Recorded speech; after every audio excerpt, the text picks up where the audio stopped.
The Argenteum Astrum, Latin for silver star, often abbreviated as AA, is a secretive and mystical order founded in the early 20th century. Deeply rooted in esoteric traditions, occult practices, and the teachings of Aleister Crowley, the AA was conceived as a spiritual successor to the Hermetic order of the Golden Dawn.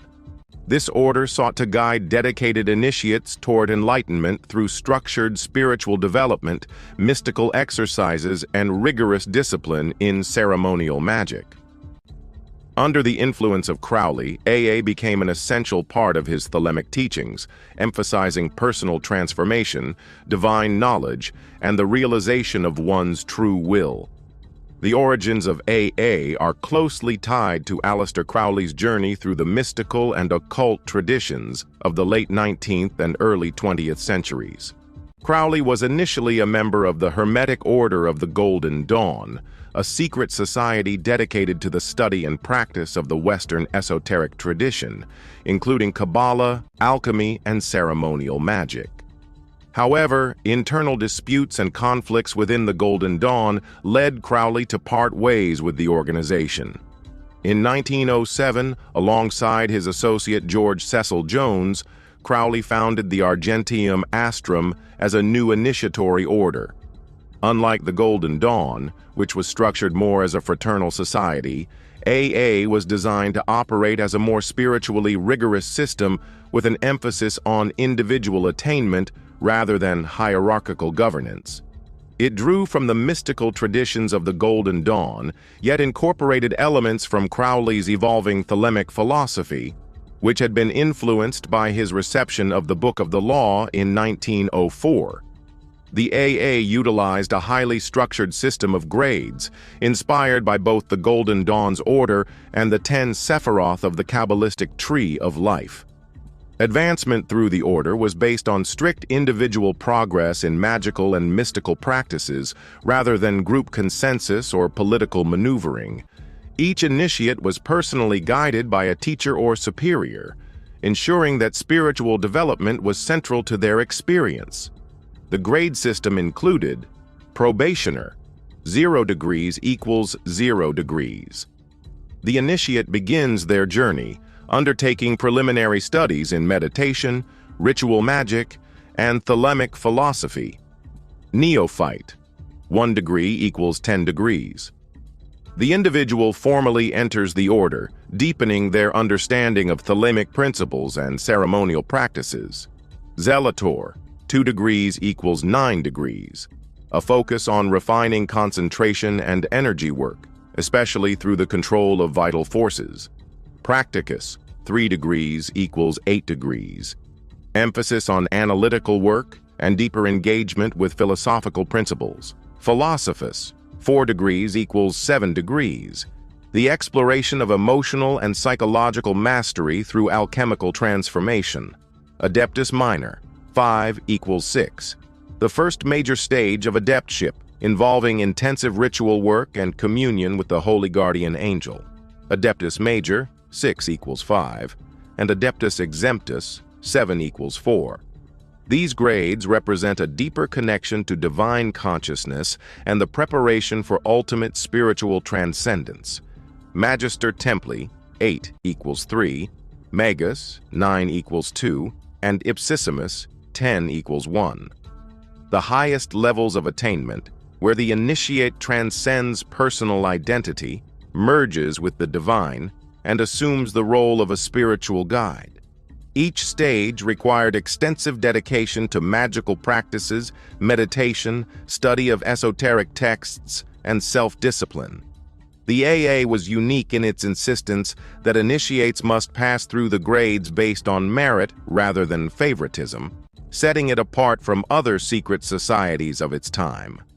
Crowley's reception of the Book of the Law in 1904 became the cornerstone of AA's philosophy. The book's central tenets, "Do what thou wilt shall be the whole of the law, love is the law, love under will," formed the guiding principles for initiates seeking their true will. This concept, which emphasized self-discovery and alignment with a higher cosmic order, was seen as the key to spiritual liberation. Crowley's influence on AA extended beyond philosophy. He integrated advanced magical practices, including rituals from the Gotia, Enochian magic, Eastern mysticism, and yoga into the curriculum. These teachings were compiled into texts such as Liber ABA, Book 4, Magic in Theory and Practice, and various libri that served as essential guides for initiates. Unlike hierarchical organizations that controlled access to sacred knowledge, AA aimed to democratize spiritual wisdom. Crowley and his successors published many foundational texts, making thelemic teachings accessible to those genuinely committed to self-initiation and personal evolution. While AA was less secretive than some traditional occult orders, it still maintained a level of mystery. The identities of initiates were often kept private, and members were expected to work in solitude, guided by a mentor but responsible for their own progress. The rigorous training required practitioners to undergo intense physical, mental, and spiritual disciplines, including the Star Ruby and the Star Sapphire. Thelemic rituals designed to banish unwanted influences and attune the practitioner to higher spiritual forces. Liber Resh Vel Helios, daily solar adoration practices aligning the initiate with cosmic cycles. A Brahmalin ritual, a demanding operation aimed at attaining knowledge and conversation with the holy guardian angel.